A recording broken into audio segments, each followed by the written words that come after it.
enfant, tu seras appelé prophète du Très-Haut, tu marcheras devant à la face du Seigneur et tu prépareras ses chemins.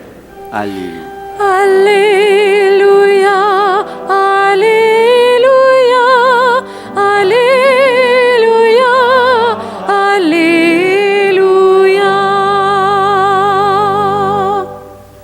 Le Seigneur soit avec vous. Et avec votre esprit. Évangile de Jésus-Christ selon saint Luc. Toute la parole de Dieu qui est ici, vous allez le retrouver sur les écrans.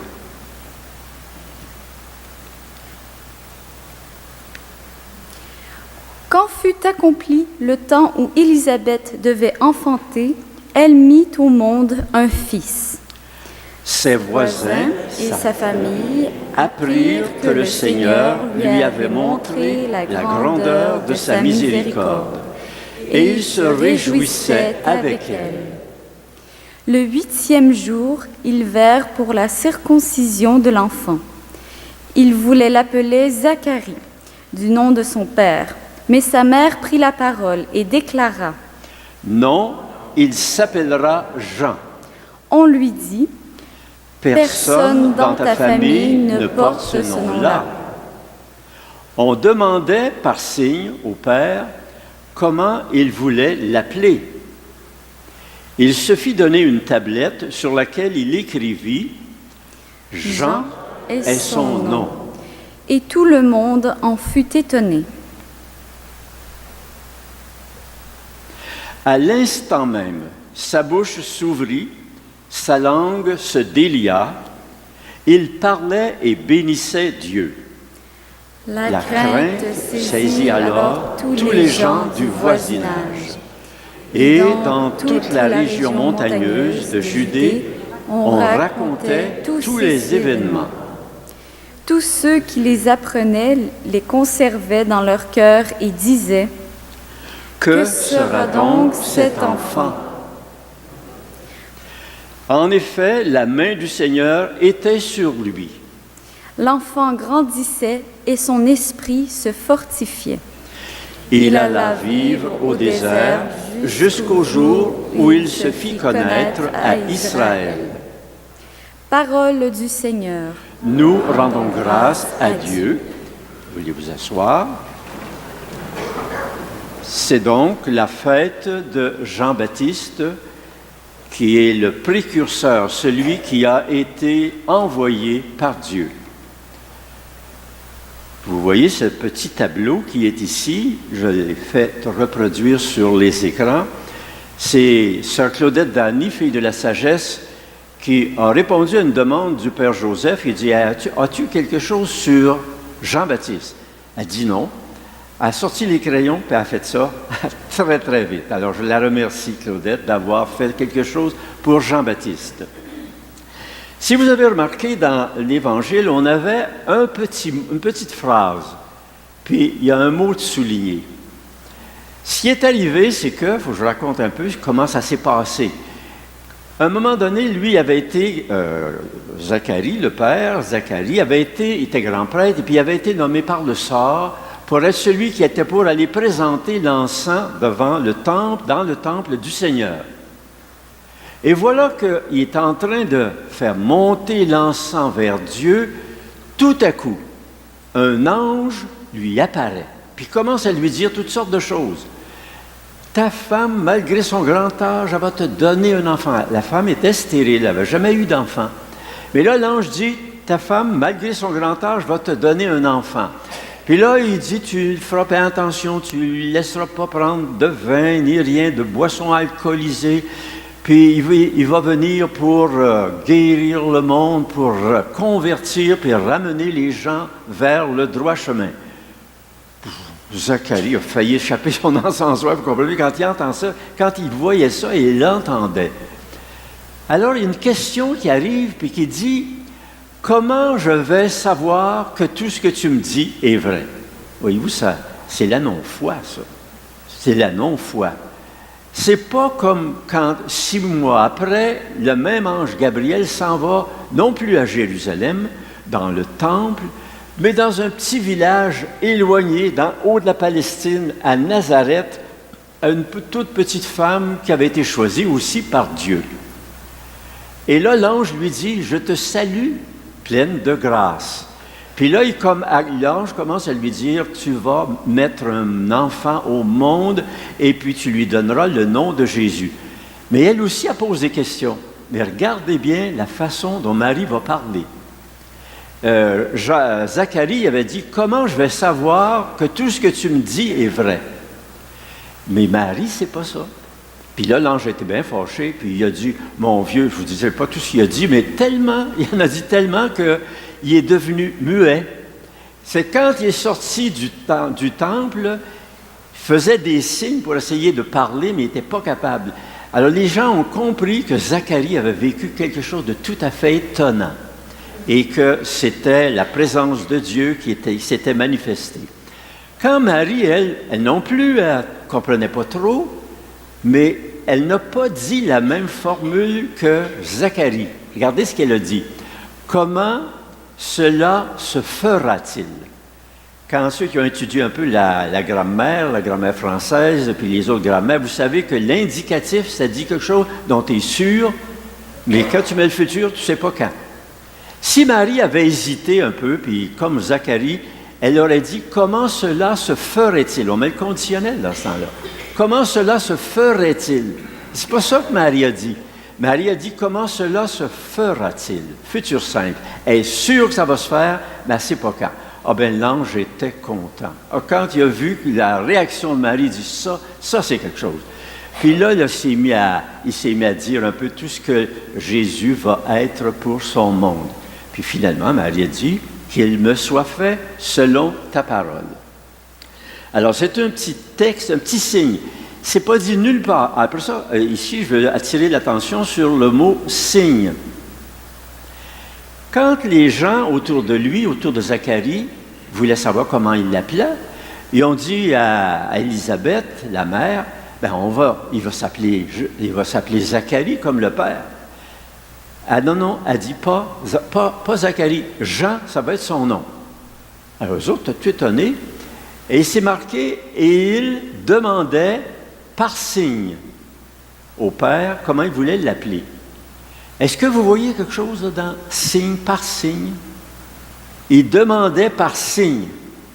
Ça veut dire qu'il n'était pas simplement muet, mais il était devenu sourd aussi.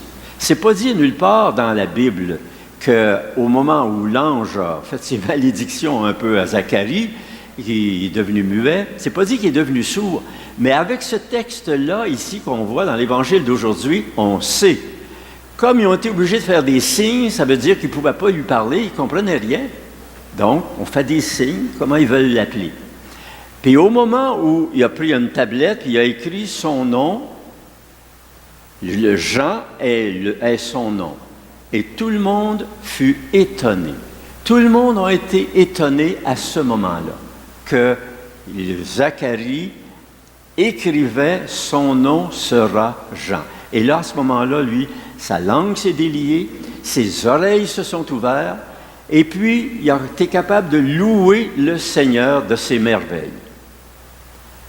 Si dans votre vie, un jour ou l'autre, vous avez eu une période où vous étiez un peu dans la non-foi, vous avez dû vivre quelque chose comme ça, muet face à Dieu, vous ne parlez plus à Dieu, ça ne vous intéressait plus de parler à Dieu, puis sourd, vous ne l'entendiez surtout pas. Vous n'étiez pas capable il n'y avait plus de communication qui se faisait. Alors, vous étiez muet, puis vous étiez sourd. Ça ne veut pas dire que ça va demeurer jusqu'à la fin de votre vie, ça. Le Seigneur, à un moment donné, va vous envoyer un prophète, et puis lui, il va venir vous parler, puis vous faire comprendre des choses, puis tout à coup, là, la langue va se délier. Les oreilles vont s'ouvrir, les oreilles spirituelles qui sont capables de contacter Dieu, d'entendre Dieu, capables de saisir ce que Dieu veut, ce que Dieu vous dit, ça va s'ouvrir de nouveau.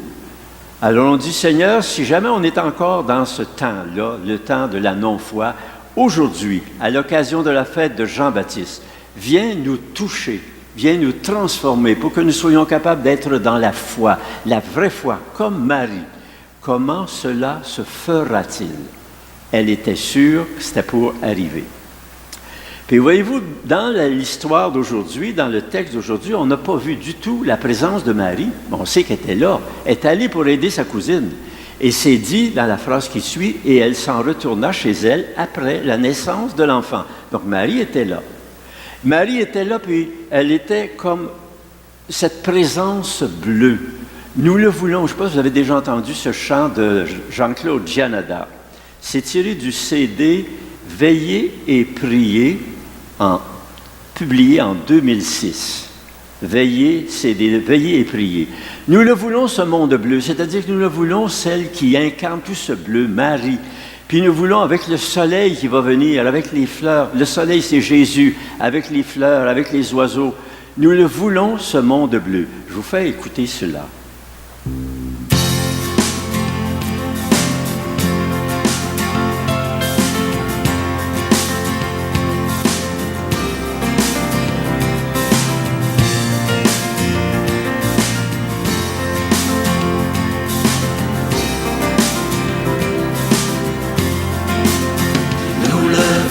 Ce monde bleu plein de soleil, avec des milliers de colombes dans le ciel, avec des fleurs, des champs de blé, et là-bas un bel arc-en-ciel, nous le voulons, ce monde bleu. Et nos maisons accueilleront cette lumière, chacun sera le citoyen de cette terre. Tu m'offriras l'eau de ton puits et moi celle de ma rivière. C'est tellement beau d'être ton frère. Nous le voulons, ce monde bleu plein de soleil, avec des milliers de colombes dans le ciel, avec des fleurs, des champs de blé, et là-bas un bel arc-en-ciel. Nous le voulons, ce monde bleu.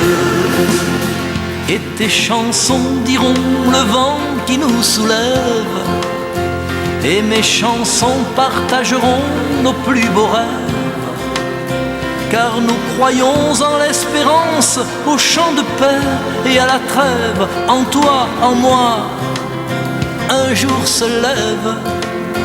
Nous le voulons, ce monde bleu plein de soleil, avec des milliers de colombes dans le ciel, avec des fleurs, des champs de blé, et là-bas un bel arc-en-ciel. Nous le voulons, ce monde bleu. Et nos saisons prendront le temps de moissonner, et puisqu'aimer c'est d'abord se mettre en danger, puisqu'on ne peut pas arrêter un cœur qui chante de chanter, viens avec nous, on va danser.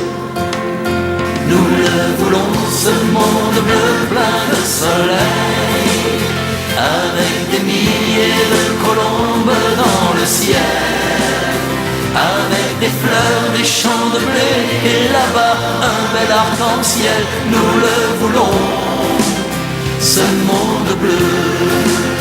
Nous le voulons, ce monde bleu plein de soleil, avec des milliers de colombes dans le ciel, avec des fleurs, des champs de blé, et là-bas un bel arc-en-ciel. Nous le voulons, ce monde bleu.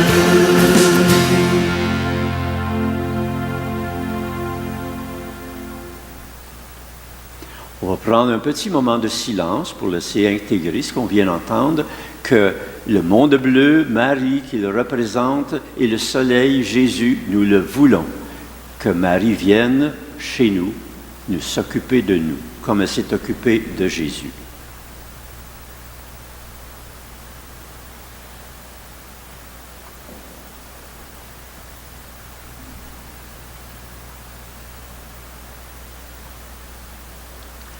Si vous voulez vous lever, nous allons poursuivre notre célébration